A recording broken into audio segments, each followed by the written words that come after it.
Salut le Bulls Nation, bienvenue sur French Bulls TV. Il s'est passé beaucoup de choses depuis la dernière vidéo que j'ai pourtant postée il y a 3 jours, hein, mais voilà, depuis énormément d'événements et pas franchement de bonnes choses qui se sont déroulées, hein. Il y a assez peu de nouvelles positives depuis 3 jours. Euh, donc, comme j'ai l'habitude de le faire, on va reprendre ça dans l'ordre chronologique. Déjà, la blessure au pouce de Zach LaVine, puisqu'on nous a annoncé que lors du match à Toronto, il s'est fait une mini déchirure du ligament au pouce gauche. Euh, alors, pas d'opération a priori pour le moment, à moins que ça s'aggrave énormément. Il a décidé avec l'aval des médecins des Bulls qu'il pouvait jouer avec, et après c'est une question de comment il arrive à supporter la douleur. Lui, il a dit après le match contre l'Enix que c'était évidemment assez gênant, mais que c'était faisable, qu'il pouvait quand même jouer malgré ça, et que ben voilà, en gros, tant qu'il n'y a pas de tant que ça empire pas, il continuera de jouer avec, mais si par contre ça pète, là il y aura longue absence, donc ça va être pratiquement à surveiller au jour le jour, parce que bah, du coup, avec l'enchaînement des matchs, etc., bah, ça n'a pas vraiment le temps de se reposer et de se remettre d'aplomb, donc ça va être un petit peu compliqué, quoi. Donc voilà, ça devrait aller, c'est pas un truc qui est facile à aggraver quand même, mais voilà, en étant bien strappé, etc., ça devrait faire en sorte qu'ils ne soient pas trop gênés avec ça. Donc on va croiser les doigts parce qu'on a besoin de bonnes ondes et de vibes assez positives en ce moment. Donc il était titulaire sur le match du lendemain contre l'Enix. Vraie opposition de style, puisque l'Enix était l'équipe qui prenait le plus de tirs à 3 points dans ce début de saison NBA, alors que les Bulls c'était l'équipe qui en prenait le moins. Donc une vraie opposition, sachant que les Bulls avaient quand même la meilleure adresse à 3 points de la ligue. Aussi un peu parce que bah, ils n'ont pas un volume de 3 points aussi important que l'Enix. Il y avait 46 par match pour les Knicks, 26 pour les Bulls, donc ça fait quand même un différentiel assez important. Euh, les Knicks qui étaient parmi les 5 meilleures attaques de la ligue, ils étaient dans le top 5 à l'offensive rating, et les Bulls dans le top 5 au defensive rating, donc c'était un peu vraiment, voilà, comme j'ai déjà dit, une opposition de style. Mais dès le début du match, c'est les Knicks qui ont pris les Bulls d'assaut avec justement pas mal de 3 points et aussi des intérieurs qui shootaient de loin, parce que Vucevic notamment ne couvrait pas, ne montait pas pour défendre aussi loin de son cercle, et donc du coup ça laissait quelques libertés aux shooters pour enquiller quelques banderilles. Euh, mais de l'autre côté c'était la même chose en fait, et donc Vucevic a profité de pas mal d'espace pour dégainer des shoots à 3 points et de loin, et c'est clairement son meilleur match de la saison à Vucevic. Il a fini avec 22 points, 8 rebonds, 6 passes décisives. Il a fait de très belles passes décisives aussi, des passes à l'opposé, en fixation en post-up pour ressortir la balle, etc. Donc globalement sur ce match-là, même si défensivement, bon, il y a 2-3 fois il a été un peu exploité, mais ça, bon, bah, c'est malheureusement habituel. Euh, il a eu un écho offensif bien plus intéressant que sur les matchs d'avant, donc bon match de sa part. Euh, ouais, les Knicks ont été au-dessus dans ce début de match, et encore une fois, ça devient une habitude un petit peu dommageable, hein. On débute toujours les matchs de manière un peu compliquée, mais là c'est vrai que la défense des Knicks était vraiment solide, et ça a été le cas tout au long de la rencontre. Leur couverture des pick and roll, euh, les prises à deux hautes sur les porteurs du ballon quand c'était DeRozan et Lavine. Euh, En gros, ils nous bouchaient l'accès au cercle, ils nous forçaient à prendre des 3 points. Comme je disais, on prend 26 tirs à 3 points en moyenne par match depuis le début de saison, et on en a pris plus de 30 sur ce match-là. Et enfin pas la plupart, mais une partie, c'est parce que ben voilà, il n'y avait pas vraiment d'autres solutions. C'était plus par dépit que vraiment parce que c'était des bons shoots bien amenés où le gars était vraiment ouvert. Donc c'est vrai qu'ils nous ont pas mal posé de soucis pour la mise en place de notre jeu offensif. On a quand même bien réagi avec encore une fois la rentrée des remplaçants. Caruso a fait une excellente prestation une fois de plus. Troy Brown Jr., j'ai encore bien aimé son match. Et puis voilà, dans le deuxième quart-temps, on a réussi parfois à trouver quelques espaces, procéder à quelques contre-attaques, signer quelques bonnes passes, avec Caruso notamment, qui en a envoyé une pour Lonzo Ball, qui est parti au dunk en transition. Celle qui fait à Zach LaVine qui cut et qui claque un dunk, elle est magnifique aussi. Et donc les Bulls restent dans le match à ce moment-là. On atteint la mi-temps avec seulement 4 points de retard. On se dit on n'est pas très loin, sauf que Euh, T'as vraiment l'impression que les Knicks arrivent à scorer assez facilement, que ce soit de près comme de loin, parce qu'ils ont une bonne adresse extérieure, mais à l'intérieur, ils ont mis pas mal de paniers aussi. Et pour les Bulls, en fait, chaque panier est vachement plus laborieux, et c'est un peu voilà l'exploit individuel, mais forcé, parce que les Knicks défendent encore une fois très très bien. Euh, Après, au début du troisième quart-temps, il y a cette fameuse blessure dont on va parler aussi plus tard dans la vidéo, de Patrick Williams, sur une faute flagrante de Mitchell Robinson. Et derrière, donc du coup, il rejoint les vestiaires et il ne rejouera pas du match. Mais là aussi, je vais développer. Et derrière ça, les Knicks prennent de l'avance avec encore une fois beaucoup de 3 points. Kemba Walker, qui, je crois qu'il a fait 5 sur 6 longue distance sur ce match, qui était très très solide pour New York. Il a permis aux Knicks de prendre 10, 11, 12 points d'avance à ce moment-là. Et on avait vraiment du mal, on était dominé au rebond, on trouvait pas de. On n'arrivait vraiment pas à mettre notre jeu offensif en place. C'était à chaque fois très très compliqué. Tu avais l'impression que chaque panier c'était vraiment compliqué. Euh, et puis au final, dans le début du quatrième quart-temps, avec un 3 points de Troy Brown Jr., euh, tu sentais qu'on était vraiment pas loin, qu'on pouvait éventuellement revenir. Mais à chaque fois qu'on arrivait à mettre un panier, bah, les Knicks en mettaient un de l'autre côté, ils répondaient et ils maintenaient leur avance à 6, 7, 8, 10 points. Euh, et donc, bah, plus le temps passait et plus on se disait, bon, bah, ça va commencer à être vraiment compliqué maintenant. Les Knicks menaient 104-91 à 3 minutes de la fin. Tu te dis, bon, ça commence vraiment à sentir le roussi ce match-là. On se dirige vers notre première défaite. Et puis d'un coup, on s'est mis à non seulement à mettre des points, mais à enchaîner plusieurs stops défensifs très intéressants. Et c'est pas la première fois d'ailleurs. Le match à Toronto aussi, quand il a fallu faire des stops défensifs à la fin, on a été capable de les faire. Le match à Détroit aussi en ouverture de la saison, on était capable aussi de signer deux trois stops défensifs pour assurer la victoire.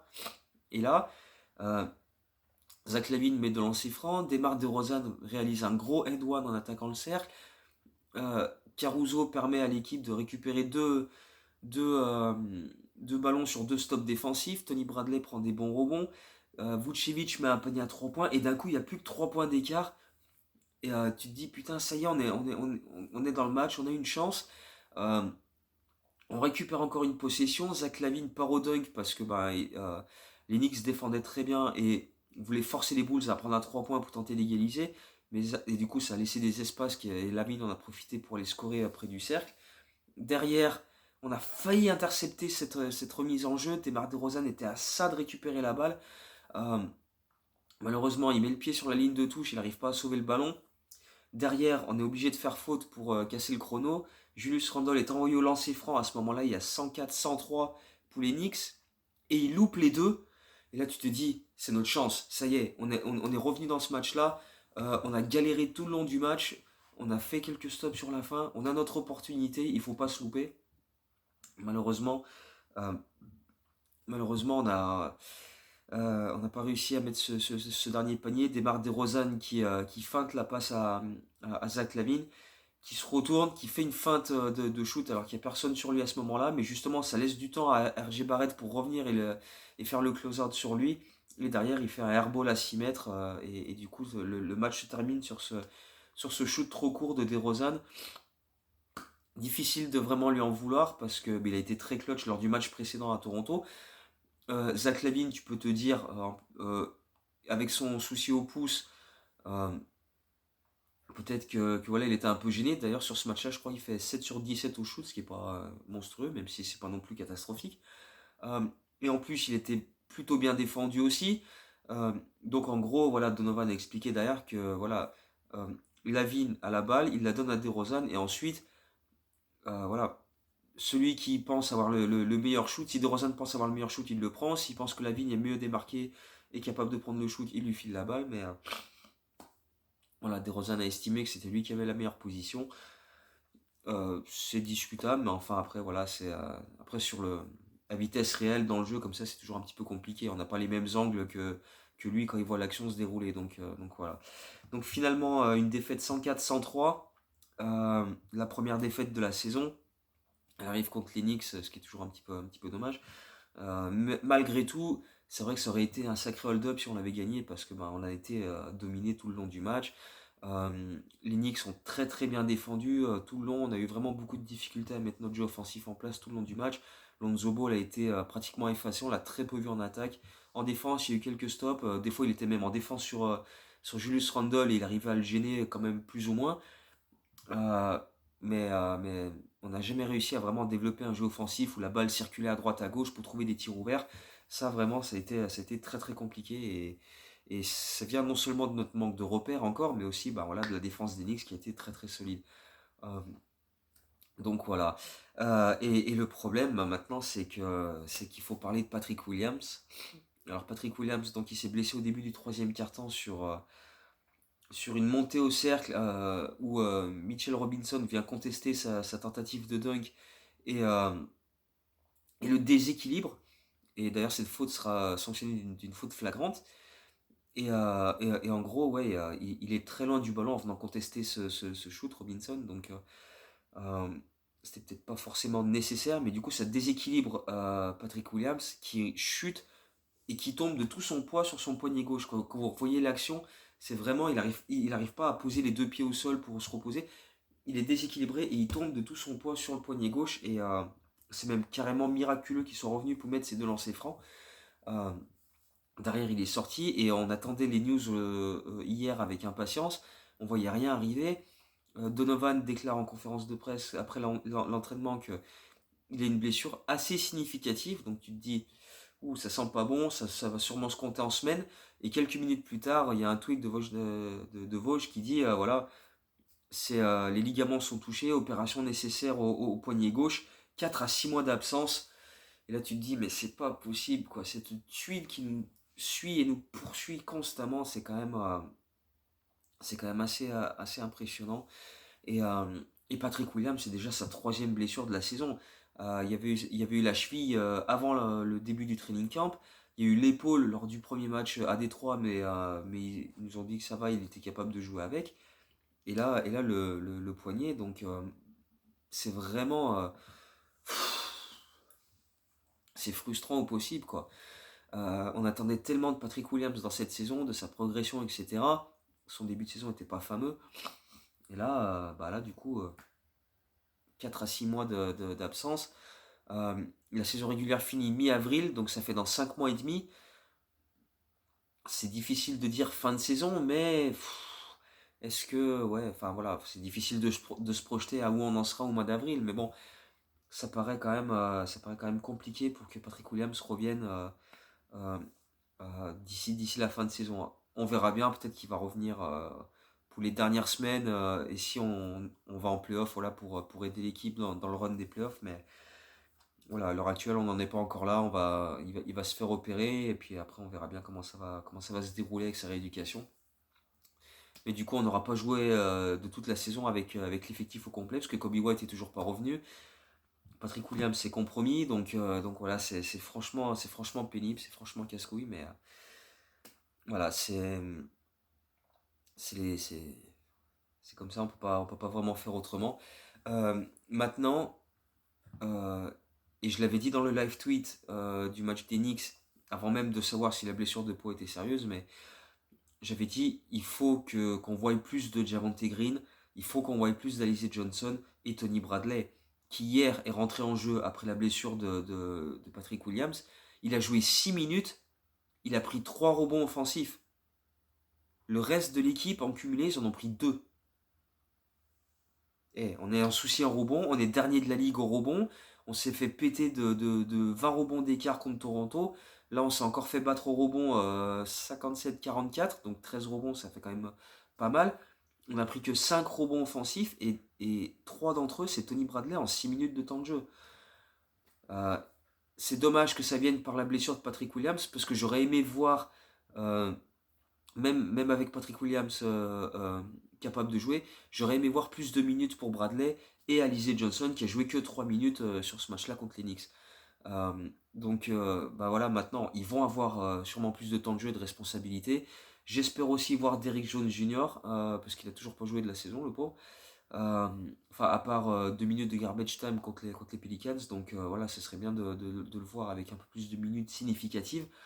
Mais je pense que maintenant ça va être le cas vu que Patrick Williams va être sur la touche pendant très très très longtemps. Donc si ça peut permettre de régler quelques soucis au rebond tant mieux, mais c'est dommage que ça arrive par le fait que Patrick Williams soit blessé. J'aurais bien aimé que ça arrive d'une autre manière. Sachant en plus que là, ce soir, on joue Utah. Utah qui est troisième au rebond dans la ligue, qui en prend 50 par match, avec un Rudy Gobert qui a fait déjà 2 matchs à 20 rebonds ou plus depuis le début de saison. Ouais, gros taf en perspective pour Javonte Green, pour Bradley, pour Derrick Jones Jr. s'il a un peu de minutes et pour Alize Johnson. Donc j'espère qu'on va les voir, qu'ils auront un peu de temps de jeu et qu'ils sauront mettre ce temps de jeu à profit pour se montrer. On va clairement en avoir besoin. Pour ce match-là contre Utah, mais aussi pour la suite, parce que bon, là, la semaine prochaine, on a Boston, on a 2 fois les Sixers avec Joel Embiid, donc voilà, ça va être. Et puis le reste du mois de novembre est extrêmement compliqué, mais voilà, de toute façon, sans Patrick Williams, tout le reste va être très compliqué. Donc voilà, on va espérer que ça se passe bien et qu'on puisse aller gratter quelques victoires par-ci par-là. On va se quitter avec le quiz. Alors, on a eu la soirée spéciale à Joachim Noah qui a été nommé ambassadeur des Bulls dans ce match contre les Knicks. Euh, Malheureusement, bon, bah, la défaite gâche un petit peu cette soirée-là. Mais la question d'un dernier quiz portait sur Joachim Noah et son record de points en carrière. Et c'était effectivement contre les Pistons avec 30 points.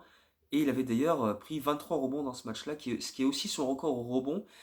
Et d'ailleurs, c'est assez amusant, c'est assez similaire avec Michael Jordan, puisque lui aussi a réalisé son record de points et de rebonds dans le même match, puisque son match contre les Cavs, où il avait inscrit 69 points en saison régulière, il avait également pris 18 rebonds, ce qui est son record en carrière. Donc c'est un petit clin d'œil sympa. Et maintenant, on va parler de Tony Kukoc, parce que c'est soirée spéciale Tony Kukoc sur ce match contre Utah, avec une soirée pour commémorer le fait qu'il a été élu au Hall of Fame de la NBA. Et donc, bah, même question, quel est son record de points en carrière en NBA et face à quelle équipe? Voilà, donc euh, relativement simple, même si c'est pas trouvable sur mon site, mais voilà, c'est quand même relativement facile à trouver.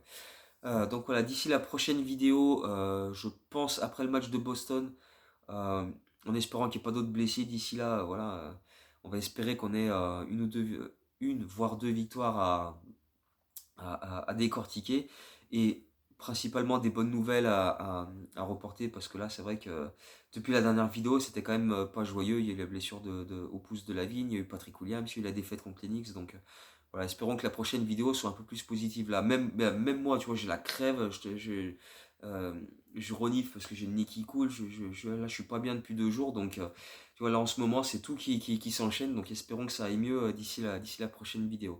Donc voilà, d'ici là, vous, par contre, voilà, portez-vous bien, hein, mieux que moi, parce que moi là, c'est pas top. Mais bon, voilà, on se retrouve très bientôt, et puis en attendant, bah, les articles, les récaps, etc. Donc voilà, d'ici là, portez-vous bien et à bientôt. Ciao, go Bulls.